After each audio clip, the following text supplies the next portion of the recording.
ನಮಸ್ಕಾರ ವೀಕ್ಷಕರೇ, ನಾನು ರೇಷ್ಮಾ. ನೀವು ನೋಡ್ತಾ ಇದ್ದೀರಾ ಕರ್ನಾಟಕ ಪವರ್ ಟಿವಿ ನ್ಯೂಸ್. ಇದೀಗ ಈ ದಿನ ಪ್ರತಿಭೆ ಯಾರ ಮನೆಯ ಸೊತ್ತು ಅಲ್ಲ.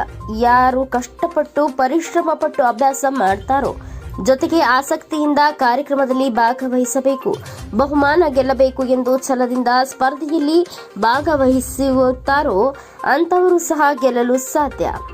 ಇದು ಒಂದು ಜಿಲ್ಲಾ ಮಟ್ಟದ ಅಣುಕು ಯುವ ಸಂಸತ್ ಸ್ಪರ್ಧೆಯಲ್ಲಿ ಬಹಳಷ್ಟು ಜಿಲ್ಲೆಯ ವಿವಿಧ ಶಾಲೆಯ ವಿದ್ಯಾರ್ಥಿಗಳು ಹಾಗೂ ವಿವಿಧ ತಾಲೂಕಿನ ವಿದ್ಯಾರ್ಥಿಗಳು ಬಹಳ ಆಸಕ್ತಿಯಿಂದ ಭಾಗವಹಿಸಿದ್ರು. ಆಡಳಿತ ಪಕ್ಷ ಮತ್ತು ವಿರೋಧ ಪಕ್ಷದವರು ಅಷ್ಟೇ ಅಚ್ಚುಕಟ್ಟಾಗಿ ಈ ಒಂದು ಯುವ ಸಂಸತ್ತಿನ ನಡೆಸಿಕೊಟ್ಟಿದ್ದಾರೆ. ಈಗ ಜಿಲ್ಲಾ ಮಟ್ಟದಲ್ಲಿ 3 ಜನ ಪ್ರಥಮ, ದ್ವಿತೀಯ, ತೃತೀಯ ಎಂದು ಆಯ್ಕೆಯಾಗಿದ್ದಾರೆ. ನೀವುಗಳು ರಾಜ್ಯ ಮಟ್ಟದಲ್ಲಿ ನಡೆಯುವ ಯುವ ಅಣುಕು ಸಂಸತ್ ಸ್ಪರ್ಧೆಯಲ್ಲಿ ತುಂಬಾ ಆಸಕ್ತಿಯಿಂದ ಭಾಗವಹಿಸಿ ರಾಯಚೂರು ಜಿಲ್ಲೆಗೆ ಕೀರ್ತಿ ತರಬೇಕು ಎಂದು ಶಾಲಾ ಶಿಕ್ಷಣ ಸಾಕ್ಷರತಾ ಇಲಾಖೆ ಜಿಲ್ಲಾ ಆಯೋಜನಾ ಸಮನ್ವಯ ಅಧಿಕಾರಿಗಳ ಜಿಲ್ಲಾ ಮಟ್ಟದ ಯುವ ಸಂಸತ್ ಸ್ಪರ್ಧೆಯ ಸಮಾರೋಪದ ಸಮಾರಂಭದ ಕಾರ್ಯಕ್ರಮದಲ್ಲಿ ಭಾಗವಹಿಸಿ ವಿಜೇತರಾದ ವಿದ್ಯಾರ್ಥಿಗಳಿಗೆ ಪ್ರಮಾಣ ಪತ್ರ ವಿತರಿಸಿ ಮಾತನಾಡಿದರು. ಕಾರ್ಯಕ್ರಮದಲ್ಲಿ ಪಾಲ್ಗೊಂಡಿದ್ದ ಸರ್ಕಾರಿ ಪ್ರೌಢಶಾಲೆ ಸಿಂಗನೋಡಿ ಮುಖ್ಯ ಗುರುಗಳಾದ ಬಸಪ್ಪ ಗದ್ದಿ ಇವರು ಮಾತನಾಡ್ತಾ, ವಿದ್ಯಾರ್ಥಿಗಳು ಬಹಳ ಆಸಕ್ತಿಯಿಂದ ಈ ಒಂದು ಸ್ಪರ್ಧೆಯಲ್ಲಿ ಭಾಗವಹಿಸಿದ್ದೀರಿ. ತಾವುಗಳು ರಾಜ್ಯ ಮಟ್ಟದಲ್ಲಿ ಭಾಗವಹಿಸುವ ಸಂದರ್ಭದಲ್ಲಿ ತಮಗೆ ಕೊಟ್ಟಿರುವ ಸ್ಥಾನಕ್ಕೆ ತಕ್ಕಂತೆ ವೇಷಭೂಷಣಗಳನ್ನು ಹಾಕಿಕೊಂಡು ಭಾಗವಹಿಸಬೇಕು. ರಾಜ್ಯ ಮಟ್ಟದಲ್ಲಿ ಸಹ ಗೆದ್ದು ಬಹುಮಾನವನ್ನ ತರಲು ತಿಳಿಸಿದರು. ಕಾರ್ಯಕ್ರಮದಲ್ಲಿ ಪಾಲ್ಗೊಂಡಿದ್ದ ಮತದಾರರ ಸಾಕ್ಷರತಾ ಕ್ಲಬ್ ನೋಡಲ್ ಅಧಿಕಾರಿ ಡಾಕ್ಟರ್ ದಂಡಪ್ಪ ಬಿರಾದಾರ್ ಮಾತನಾಡಿದರು. ಈ ಒಂದು ಸಂದರ್ಭದಲ್ಲಿ doctor Shivraj, doctor Devareddy, doctor Santosh ಕಾರ್ಯಕ್ರಮ ಕುರಿತು ಮಾತನಾಡಿದರು. ಕಾರ್ಯಕ್ರಮದ ಅಧ್ಯಕ್ಷತೆ ವಹಿಸಿದ್ದ ನೋಡಲ್ ಅಧಿಕಾರಿಯಾದ ಆರ್ ಬಾಬು ಅವರು ಮಾತನಾಡಿದರು. ರಾಜ್ಯ ಮಟ್ಟದಲ್ಲಿ ತುಂಬಾ ಚಾಣಕ್ಯ ರೀತಿಯಲ್ಲಿ ತಮ್ಮ ವಿಷಯವನ್ನ ಮಂಡನೆ ಮಾಡಿ ಜಿಲ್ಲೆಗೆ ಕೀರ್ತಿ ತರಬೇಕೆಂದು ಹೇಳಿದರು. ಮಲ್ಲಪ್ಪ ಶಿಕ್ಷಕರು ಕಾರ್ಯಕ್ರಮವನ್ನು ನಿರೂಪಿಸಿದರು. ವೆಂಕಟೇಶ ಸಹ ಶಿಕ್ಷಕರು ಕಾರ್ಯಕ್ರಮದ ಕೊನೆಯಲ್ಲಿ ವಂದಿಸಿದರು ಎಂದು ಕಾರ್ಯಕ್ರಮದಲ್ಲಿ ಜಿಲ್ಲೆಯ ವಿವಿಧ ತಾಲೂಕಿನ ವಿದ್ಯಾರ್ಥಿಗಳು ಹಾಗೂ ಸಮಾಜ ವಿಜ್ಞಾನ ಶಿಕ್ಷಕರು ಇನ್ನಿತರರು ಉಪಸ್ಥಿತರಿದ್ದರು.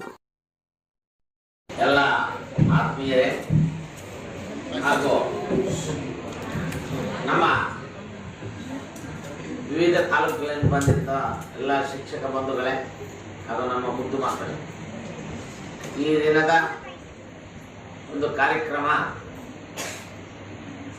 ನಮ್ಮ ಅಣಕು ಸಂಸತ್ತಿನ ಒಂದು ಮಾದರಿಯನ್ನ ನಿಮ್ಮ ಮುಂದೆ ಹೇಗೆ ನಡೀತದೆ ಅನ್ನೋದನ್ನ ಲೈವ್ ಆಗಿ ನೀವು ನೋಡಿದಿರಿ.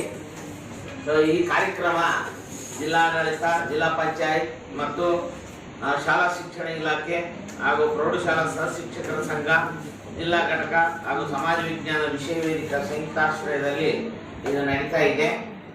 ಈ ಕಾರ್ಯಕ್ರಮದಲ್ಲಿ ಜಿಲ್ಲಾ ಮಟ್ಟದ ಅಣಕು ಯುವ ಸಂಸತ್ ಸ್ಪರ್ಧೆಯ ಒಂದು ಕೊನೆಯ ಘಟ್ಟ, ನಿಮ್ಮ ಪ್ರಶಸ್ತಿ ಇದನ್ನ ನೀಡೋದು. ಪ್ರಶಸ್ತಿ ಕೊಟ್ಟ ಮೇಲೆ ನೀವು ಯಾಕೆ ಕೊಡೋದಿಲ್ಲ ಅಂತ ನಾನು ಒಂದು 5 ನಿಮಿಷ ಮಾತಾಡಿ ನಿಮಗೆ ಪ್ರಶಸ್ತಿ ಕೊಡ್ತಾ ಇದ್ದೀನಿ. ಯಾಕಂದ್ರೆ ಕೊಟ್ಟರೆ ನೀವೆಲ್ಲರೂ ಹೋಗಿ ಬಿಡ್ತಾರೆ, ಮತ್ತೆ ಯಾರಿಗೆ ಮಾತಾಡ್ಬೋದು. ನಿಮ್ಗೆಲ್ಲರಿಗೆ ಆ ಪ್ರಶಸ್ತಿ ಕುತೂಹಲ ಇರಲಿ ಅನ್ನೋ ದೃಷ್ಟಿಯಿಂದ ಇದು ಮಾಡಿದ್ದೇವೆ. ಇಲ್ಲಿ ಈಗೇನು 3 ಜನ ಅಂತ ಹೇಳಿದ್ರು, ಬೆಳಿಗ್ಗೆ ನಾನು ಕೇಳ್ಕೊಂಡು ಹೋದೆ. ಇಲ್ಲಿಂದ 3 ಜನನ ಮಾತ್ರ ಸ್ಟೇಟಿಗೆ ಕಳಿಸ್ತಾರ, ಅದು ಗೊತ್ತಿರೋದು. ಹೌದಲ್ಲ ಸಾಕು. ಈ 3 ಜನ ಯಾರು ಅಂತಂದ್ರೆ ಅವ್ರು ಯಾರು ಅನ್ನೋದು ಅವ್ರ ನಿರ್ಣಾಯಕರು ನಿರ್ಣಯ ಮಾಡ್ತಾರೆ. ಯಾಕಂದ್ರೆ ಅಲ್ಲಿ ಮುಖ್ಯಮಂತ್ರಿ ಆಗಿರ್ಬೋದು, ಅಥವಾ ವಿರೋಧ ಪಕ್ಷದ ನಾಯಕ ಆಗಿರ್ಬೋದು, ಅಲ್ಲಿ ಸಭಾಪತಿ ಆಗಿರ್ಬೋದು, ಅಥವಾ ವಿರೋಧ ಪಕ್ಷದ ನಾಯಕರಾಗಿರ್ಬೋದು, ಅಥವಾ ಪಕ್ಷದ ಇನ್ನಿಬ್ಬರು ಆಗಿರ್ಬೋದು, ಯಾರು ಪ್ರೆಸೆಂಟ್ ಮಾಡ್ತಾರೆ ಬಹಳ ಚೆನ್ನಾಗಿ. ಈ ಮಂತ್ರಿಮಂಡಲದ ಅಲ್ಲದೆ ಇರೋರ್ನು ಸೆಲೆಕ್ಷನ್ ಆಗಿರ್ಬೋದು. ಯಾಕಂದ್ರೆ ಅವ್ರಿಗೆ ಅವಕಾಶ ಸಿಕ್ಕಿರೋದಿಲ್ಲ, ಬಟ್ ಅವ್ರಿಗೆ ಸಿಕ್ಕ ಅವಕಾಶವನ್ನ ಬಹಳ ಚೆನ್ನಾಗಿ ಯಾರು ಮಾತಾಡ್ಕೊಂಡಿರ್ತಾರ ಅವ್ರು ಅದ್ಭುತವಾಗಿ ಮಾತಾಡಿದ್ರೆ ಅದು ಅವರು ಅಲ್ಲಿ ಸೆಲೆಕ್ಷನ್ ಆಗ್ತಾರ. ಯಾರು ಆಗ್ತಾ ಇದ್ದೀರಿ, 3 ಜನ ಇದ್ದೀರಲ್ಲ, ಅವರು ನಮ್ಮ ರಾಜ್ಯಕ್ಕೆ ರಾಜ್ಯ ಮಟ್ಟಕ್ಕೆ ಹೋಗ್ತಾ ಇದ್ದೀರಿ. ಅವರು ಈ ಜಿಲ್ಲೆಯನ್ನ ಪ್ರತಿನಿಧಿಸಿ ರಾಜ್ಯ ಮಟ್ಟದಲ್ಲಿ ಕೂಡ ಅತ್ಯುತ್ತಮ ಕಾರ್ಯ ಮಾಡಬೇಕು.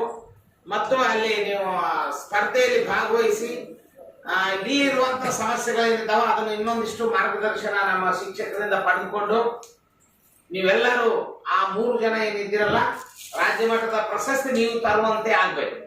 ಅದು ಬಹಳ ಮುಖ್ಯ. ಯಾಕಂದ್ರೆ ಇಲ್ಲಿ ಏನು 60 ಜನ ಅಂದ್ರೆ 12 ಇಲ್ಲ 60 ಜನ ಅಂತ ಇದು ಮಾಡಿದ್ವಿ. ಒಂದು 10 ಜನ ಬಂದಿಲ್ಲ, ಆಲ್ಮೋಸ್ಟ್ 50 ಜನ ಇದ್ದೀರಿ ನೀವೆಲ್ಲರೂ. ಇಲ್ಲೇ ಯಾಕೆ ಮಾಡಿದ್ವಿ, ಬೇರೆ ಕಡೆ ಶಾಲೆಗೆ ಮಾಡ್ಬೇಕಂದ್ರೆ ಸಂಸತ್ ಹೆಂಗ್ ನಡೀತದ ಅನ್ನೋದು ಮಾಡಲ್ ಇದು. ಯಾಕಂದ್ರೆ ಇದೆಲ್ಲ ಅಟ್ಮಾಸ್ಫಿಯರ್ ಇದ್ರೆ ಅದಕ್ಕೆ ಒಂದು ಯುವ ಸಂಸತ್ತಿಗೆ ಕಳೆ ಬರ್ತದ. ಇಲ್ಲಿ ಕುಂದ್ರಸೋದಾಗ್ಲಿ, ಅವ್ರ CM ಕುಂದ್ರಸೋದು, ಸಭಾಪತಿಗಳು ಇಲ್ಲಿ ಕುಂದಿರ್ತಾರ, CM ನಮ್ಮ ಈ ಕಡೆ ಪಕ್ಕದಾಗ ಕುಂದಿರ್ತಾರ, ಅಪೋಸಿಟ್ ಅವ್ರು ಈ ಕಡೆ ಕುಂದಿರ್ತಾರ, CM ಪಕ್ಕದಾಗ ಅವರೆಲ್ಲರೂ ಯಾರು ಮಂತ್ರಿಮಂಡಲ ಕುಂದಿರ್ತದ, ಅಪೋಸಿಟ್ನವರು ಸಭಾಪತಿಯ ವಿರೋಧ ಪಕ್ಷದ ನಾಯಕ ಇರ್ತಾನ, ಅವ್ರ ಅಪೋಸಿಟ್ ಆಗಿ ಇರ್ತಾನ.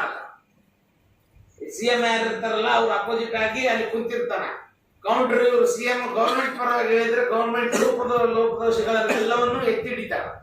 ಆಮೇಲೆ ಸರ್ಕಾರಕ್ಕ ಅದನ್ನ ಮಾದರಿಯಾಗಿ ಅವ್ರು ಏನ್ ಮಾಡ್ಬೇಕಂತ ಕೆಲವು ಸಲಹೆ ಸೂಚನೆ ಕೊಡ್ತಾರ ಮತ್ತು ಅವ್ರ ಸರ್ಕಾರ ಹೆಂಗ್ ನಡೆಸಬೇಕು ಅನ್ನೋದನ್ನ ಇಲ್ಲಿ ಮಾದರಿಯಾಗಿ ಹೇಳ್ತಾರ.